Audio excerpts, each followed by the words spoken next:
Bismillah ar-Rahman ar-Rahim. Alhamdulillahi Rabbil Alameen. Wassalatu wassalamu ala ashrafil Anbiya wal Mursaleen. Muhammadur Rasulullah sallallahu alayhi wa ala alihi wa sahbihi wasallam. Tasliman kathiran kathira. Fama ba'du. My brothers and sisters, we are on the story of Yusuf alayhi salam, and as I mentioned before, we all talk about the physical beauty of Yusuf alayhi salam, and people name their children Yusuf, meaning somebody, or they wish the child would be as beautiful and as handsome as Yusuf alayhi salam. But what we tend to forget is that Yusuf alayhi salam was even more beautiful inside, spiritually. Not only because he was a Nabi, and of course all the Anbiya alayhi salam are spiritually very strong and very beautiful and very handsome, spiritually speaking, but because of his special qualities that Allah subhanahu wa ta'ala blessed him with. Yusuf alayhi salam was not just about physical beauty, right? He was not just like a model or something. He was somebody far superior to any of that. His whole life, if you look at it, was trial after trial after trial. It begins with when he was a little boy, his own brothers tried to murder him. They tried to kill him. And the reason they didn't succeed is not because they didn't try. The reason they didn't succeed is because Allah subhanahu wa ta'ala had destined for Yusuf alayhi salam something else. And Allah subhanahu wa ta'ala did not allow the schemes of the brothers to succeed. Otherwise, the brothers, they did their best. I mean, they wanted to kill him and they didn't leave anything, any effort unmade. They did their best to kill him, but they did not succeed. So imagine the psychological effect that this should have had on his on this little boy. What did he do? I mean, what was his fault, right? His father loved him more than he loved the others. So if anything, it was the fault of the father. It was not the fault of him. It was not his fault. Yet, the brothers did what they did.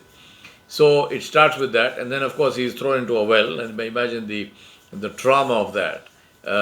Then he is pulled out of this well by people who he might have thought are going to rescue him, but it's literally like going from the frying pan into the fire. He is now sold off into slavery. I mean, being sold into slavery is akin to being killed, because if you think about it, the kafara of or not punishment, but the fine which saves you from literally getting strung up for murder is to free a slave. So it means like giving back life to somebody. A slave is dead because he is owned by another human being, which in Islam is haram. It is haram. It should be haram everywhere, but in Islam it is totally completely prohibited and haram. Whereas so when you free a slave, you are actually giving life to a person. To the extent that a human being can give life to somebody. So Yusuf alayhi salam is sold off into slavery. Now imagine this is one disaster after another, and each one is worse than the other. And now when he's sold into slavery, then he is purchased by this Aziz, this nobleman from in the market of Egypt, one of the noblemen of the king of Egypt, and he. Yusuf alayhi salam grows up in that house, and then the wife of this nobleman, who is obviously many years older than he is, she tries to tempt him to have a physical relationship with her, and then so this is a test. I mean, again a test after test, and then he, of course, Yusuf alayhi salam, as we know, he refuses to do that, and then he is put into prison. Right now, what is his crime? He was faithful to his master, to the man who bought. He refused to betray his master. He refused to fall into the trap of his master's wife, who wanted to tempt him to do haram. He didn't do that. So here is a man who is who has stayed away from sin, and it's not as if there was any doubt on him, because the whole test, and we will see that Allah subhanahu wa ta'ala mentions it in the Quran. So his innocence is proven beyond all doubt. And the master, the husband of that woman who did that, he is fully aware that this slave, his slave called Yusuf, has done nothing wrong. Despite that, Yusuf alayhi salam goes to jail. We don't know how many years. Maybe it was 9 years or 12 years or whatever it was. So it is a test after test after test. But if you then see the nature of Yusuf alayhi salam, which comes to the fore, especially when his brothers finally come to Egypt, because they are living in Syria, they are starving, and they come for grain, for help to Yusuf alayhi salam, to Egypt basically, and they see Yusuf alayhi salam, but of course they can't recognize him now, because he was a little boy when they did what they did with him. Now he is a grown man over the age of 40, and of course he is a nobleman. He is the governor of Egypt. So he must have been all decked up in his formal clothing, and all the livery and the uniforms and the gold and Allah knows what. So they didn't recognize him, and they were in his power. He could have taken revenge on them. He could have, at the least, he could have humiliated them. Right? Maybe he wouldn't have killed them and so on, but he could have definitely humiliated them. He could have made them feel small and bad, and treated them badly. What does he do? He said, "La tasriba alaykum al-yawm." He says, today there is no blame on you. And Allah subhanahu wa ta'ala, may Allah subhanahu wa ta'ala forgive you. Right? Now imagine, this is the beauty of the heart, to be able to forgive people who have caused you unbelievable physical, mental, emotional suffering. Right? It cannot even be tabulated or assessed. Despite that, you completely, totally forgive them. Now, this is the reflection of this, is what we also see in the beautiful heart and the life of Rasulullah sallallahu alaihi wasallam, which is what he did. People of Makkah who persecuted him, who caused him physical pain, they caused him any amount of unbelievable mental and spiritual suffering, mental and emotional suffering, not spiritual, mental and emotional suffering. They harmed his closest, including his own daughter. She was murdered by them. She died because of being, one of them stabbed her, and so on and so forth. And they took away his property, they took away they tried to malign his good name and all that, character assassination. Despite that, he completely and totally forgave them. This is the beauty of the soul. This is the internal spirit of the person, which shines through. And when we say the noor on the face, this is the sign of the purity of the heart. You cannot have noor on the face if your heart is filled with greed and with despair and depression, with anger and hatred, and all of these kinds of negative emotions. When the heart is filled with those things, then they get reflected on the face, and you do not have noor and light on the face. Now, in the case of Yusuf alayhi salam, this is the beauty of Yusuf alayhi salam, and how what he did. And so in the ayat that we have of Yusuf alayhi salam in Surah Yusuf, Allah subhanahu wa ta'ala mentioned all these trials, and he said, the meaning of which is, and she in whose house he was sought to seduce him. She closed the doors and said, "Come."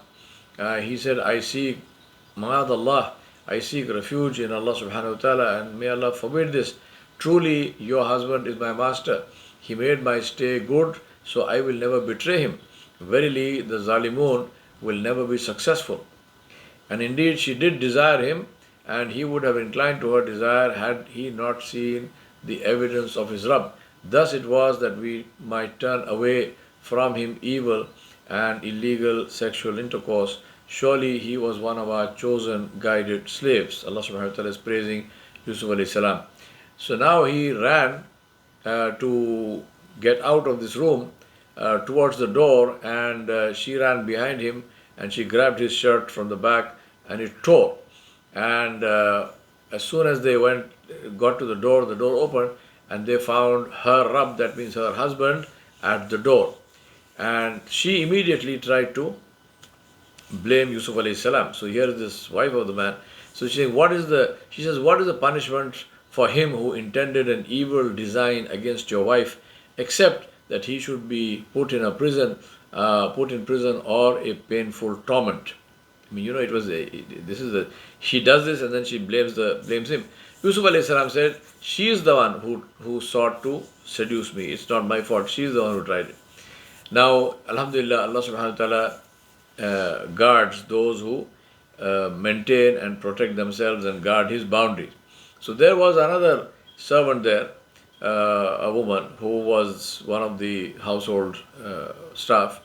So she says that if his shirt is torn from the front, then her tale, what she is saying, is true. That means he tried to force himself on her and she fought back, and so his shirt is torn from the front. But if it is that his shirt is torn from the back, then she has told a lie, because then that means that he was running and she must have grabbed him. So the shirt is tearing from the back, not from the front, and then so therefore he is speaking the truth. So when he, the husband, saw that Yusuf alayhi salam's shirt was torn from behind, he said, surely this is a plot of you women.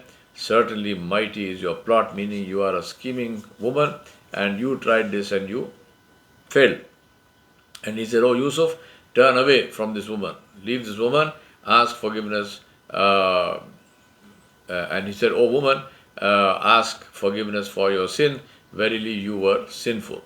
So here we have a situation where this woman tried to do what she wanted to do, and Yusuf alayhi salam resisted and he refused to fall into that trap. Now think about this. What are the lessons that we learn? The first lesson we learn is that Yusuf alayhi salam, he said, Ma'adallah, he said, he asked help from Allah subhanahu wa ta'ala. He said, may Allah protect me. So what do we do when we are faced with trials, tribulations and tests? We seek the help of Allah subhanahu wa ta'ala. That is the first thing to understand. We ask Allah to protect us, because no one can protect us from shaitan except Allah subhanahu wa ta'ala. And we must therefore constantly seek protection from Allah subhanahu wa ta'ala. We know the issue of istighfar. If we constantly keep making istighfar, Allah subhanahu wa ta'ala will protect us, and we seek protection from Allah subhanahu wa ta'ala from shaitan. A'udhu billahi minash shaitanir rajim. Second thing is, Yusuf alayhi salam was true to his master and he was loyal to him and he refused to betray him. No matter what his wife tried to do, he said, no, I will not go and do something which is against my master. I will not betray him. Now, she, on the other hand, was acting only on her passions. Right? Today we have this whole thing of saying, follow your passion, follow your, whatever you like to do, do it. Don't listen to anybody. Don't let other people dictate to you what they should do. And the thing to understand here is, I'm not saying that you should allow people to dictate. I'm saying that just following your heart, so to speak, following your desire, this is a recipe for disaster. This is not something to do. Following your heart, meaning you have to see what is your heart trying to tell you to do. If my heart is trying to tell me to do something which is good, which is worth aspiring for, something which is noble, something which is beneficial for others and myself, something which is positive, then that's a different issue. But if my heart is just telling me to follow my base desires, physical desires or mental desires, then where is the question of following the heart? If I follow the heart, then I'm in trouble. Then I will be indulging in haram. I will be damaging myself and others. So it is very important to understand this thing. The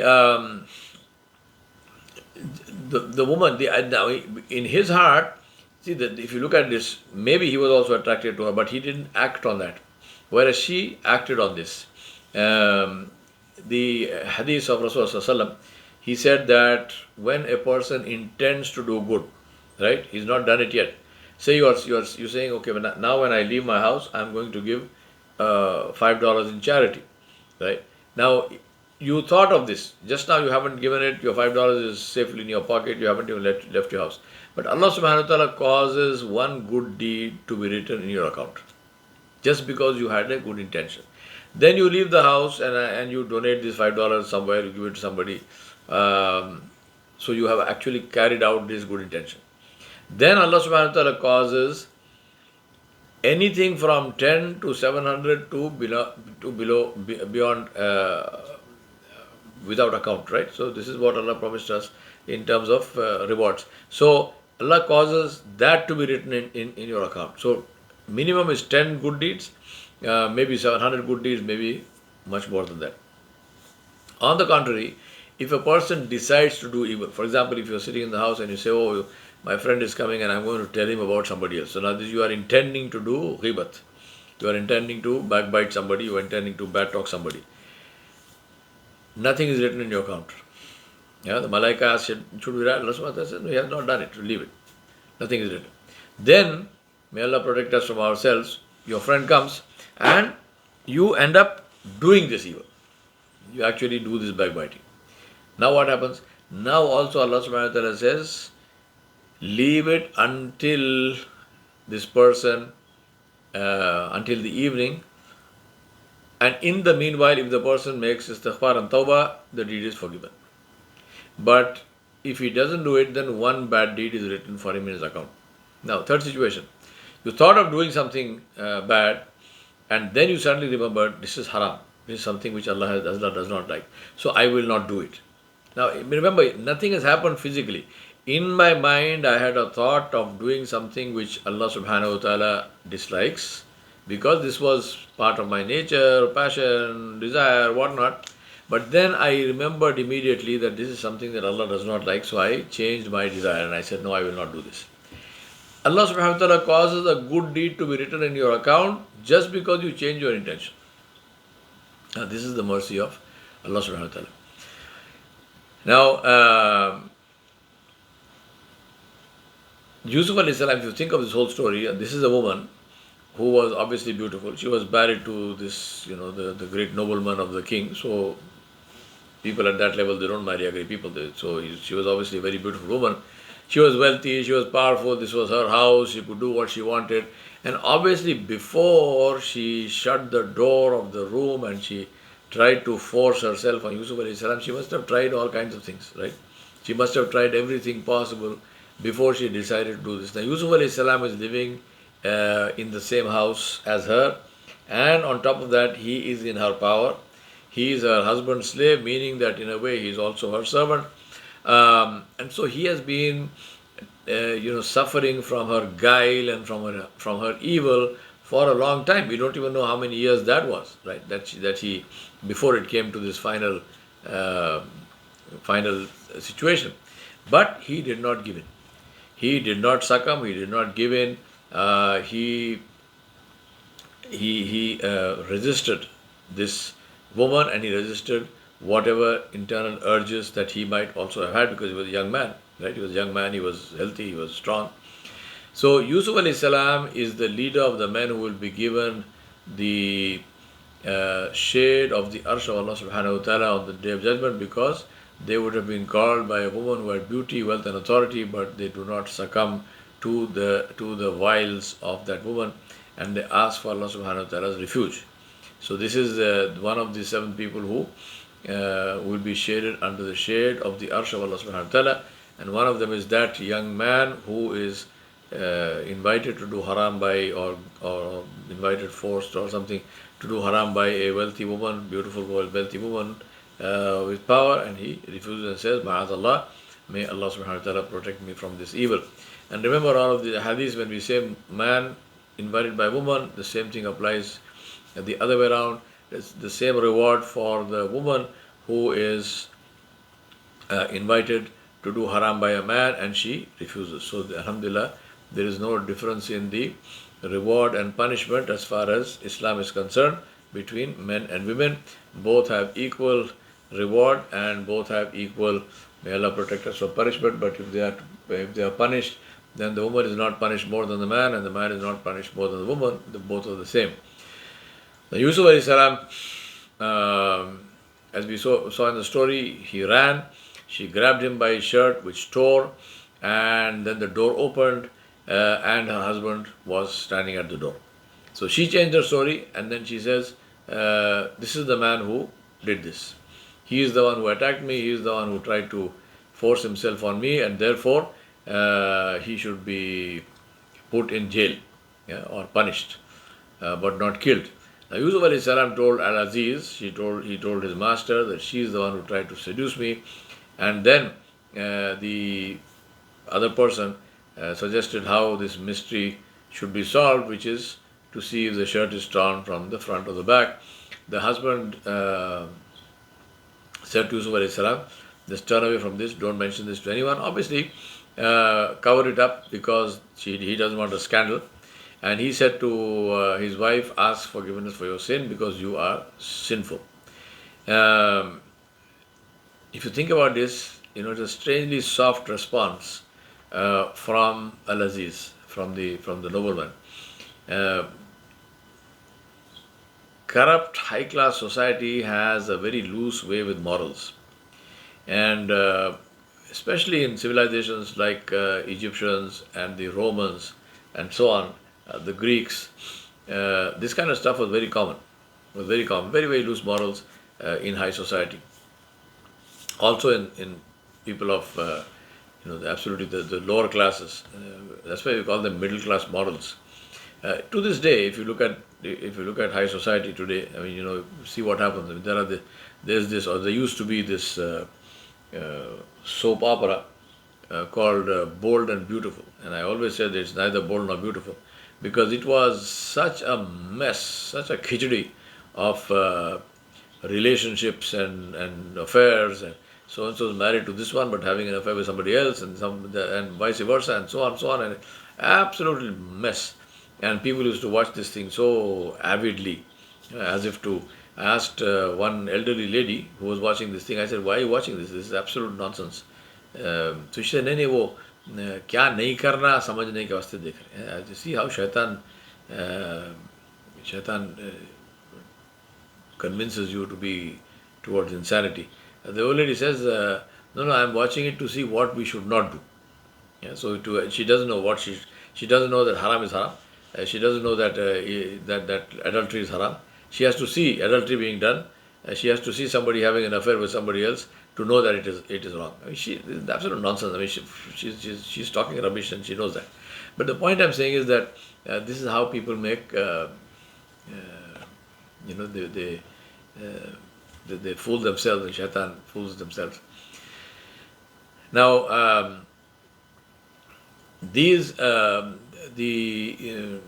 no matter how you want to cover up things do, especially in the issue of big nobility and whatnot, is that there are servants everywhere. This is the walls have ears. So this news spread, and a lot of this lady's high class friends, they blamed her. They said, "What kind of woman are you? You tried to deceive your husband and you tried to have an affair with this slave."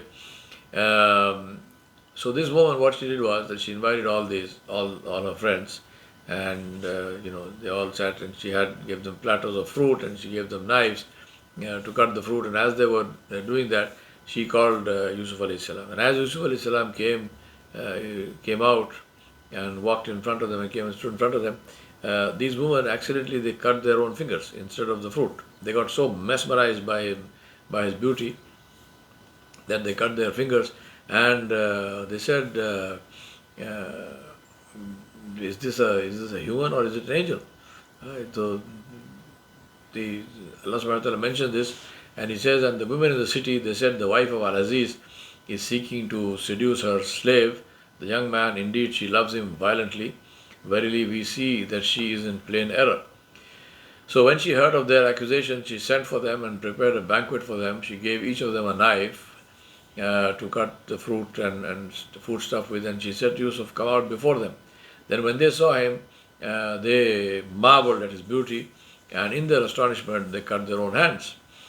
They said, "How perfect is Allah!" Or Allah forgive, or maybe may Allah, forgive us. This is not a man. This is a noble angel. She said, "This is not even human. This man is so beautiful. He is like an angel." So she said, "This is the one about whom you blamed me, because I fell in love with him and I did seek to seduce him, but he refused. And now, if he refuses to obey, now she has not given up. She tried it. She did all that. She refused. But now she says, now if he refuses to obey my order, he will be cast into prison and will be one of those who are disgraced." Now, Yusuf alayhi salam is, if you look at this now, he's a serious problem and serious trouble, because he is literally living in a prison. He is the slave of that woman and of her husband. So this place he is living in, this so-called home, this is not a free place as far as he is concerned. It's a gilded prison, right? Prison made of gold. And on top of that, now this woman is also now forcing him or trying to force him into sin. So physically he is in trouble. She is now trying to put him into trouble also spiritually. So he said, he made dua and he said, "Oh Allah, the prison is easier to live in than to live here. And at least I will be away from all of this." And Allah subhanahu wa ta'ala accepted his dua. Now, one of the most important things to understand also is that some of the Mufassirin, they have said, some of the ulama, they said that Yusuf alayhi salam could have asked for freedom from this. He need not have said, "I prefer the prison." He could have said, "Ya Allah, just free me." And Allah would have freed him, inshallah. But sometimes we make this dua. So when we make dua to Allah subhanahu wa ta'ala, don't put conditions and limitations and whatnot, because then it will get accepted in that way. There's a very, very dear and old friend of mine who told me about one of these. He had gone for Hajj with his parents. And in the course of this Hajj, both his parents fell sick. So he was struggling with them, he was trying to serve them and take care of them and so on. And in the Hajj, they want to do Hajj also. So now he said that during this whole thing, he made dua. He said, "Ya Allah, do not let me fall sick here." This is the dua. Don't let me fall sick here, because if I fall sick, then what happens? Who takes care of these people? So I need to be healthy. He says he took care of the parents, everything else. Parents recovered, they finished their Hajj, they got on the plane, they reached Hyderabad, where we come from. The plane landed. He says, "I stood up to take my carry-on bag from the locker on top, and I fell." He just collapsed. And they had to hospitalize him. Whatever was happening with him, he collapsed. So he said, "I made the wrong kind of dua." I said, I should have said simply, "Don't let me get sick. Don't let me fall sick." He said, "Don't let me fall sick here." So the sickness came to me when I reached India. So anyway, the long and short of it is that when we make dua, make duas in keeping Allah subhanahu wa ta'ala's majesty in mind. Don't make limited duas. The big lesson here, of course, is that the life of the akhirah is more important, and it is worth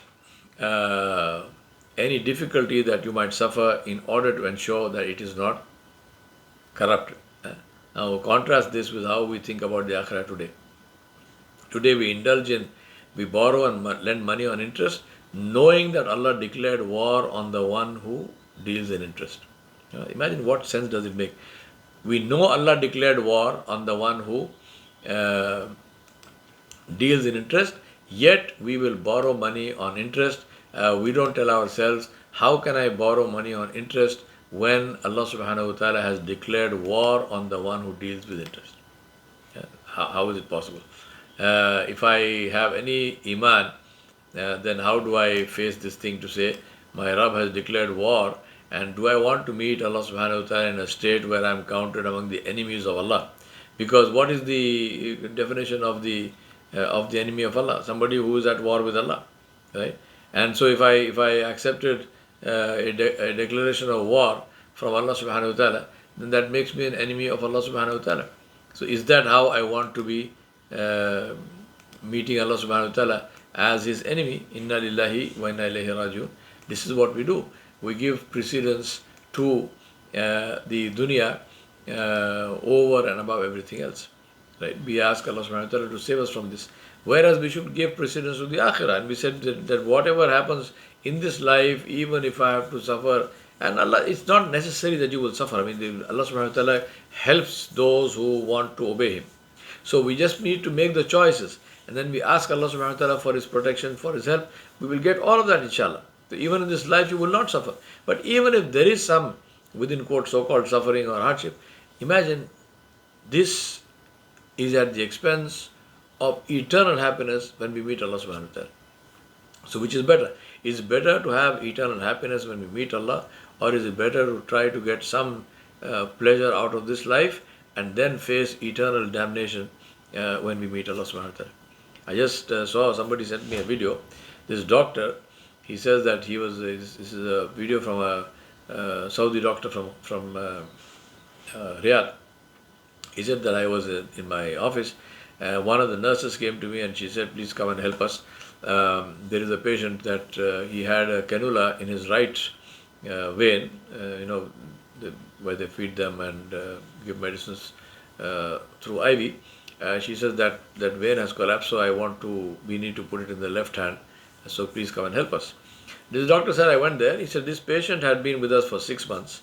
About 5 months he was talking and so on, and he had cancer. The cancer was, he had a brain tumor kind of thing. And he said that after 5 months, the tumor affected his brain completely and he went into a coma. So he was completely unconscious. He couldn't see, he was blind, totally unconscious. So he said, I went and I am now working on his hand. I'm trying to find the vein. When he suddenly spoke. And he said, is that Dr. Khalid? This man said, yes, this is Dr. Khalid. He says, don't do it, I am dead. He said, there is no use, I am dead. So Dr. Khalid said, no, you are not dead. I'm going to try and find this vein and we'll have you, we'll make sure you are fine and you will be cured. He said, no, I'm dead. He said, I'm dead. And this happened. This man was in a coma. Now he's talking, but Dr. Khalid says that I could not. He couldn't see me. I could see he was blind. And then he said, "Inni ara ma la tara." He said, "I am seeing something that you cannot see." He said, "I am seeing something that you cannot see." So Dr. Khalid said, "I felt like goosebumps." So he said, "What are you seeing?" He said, "I am seeing the angels."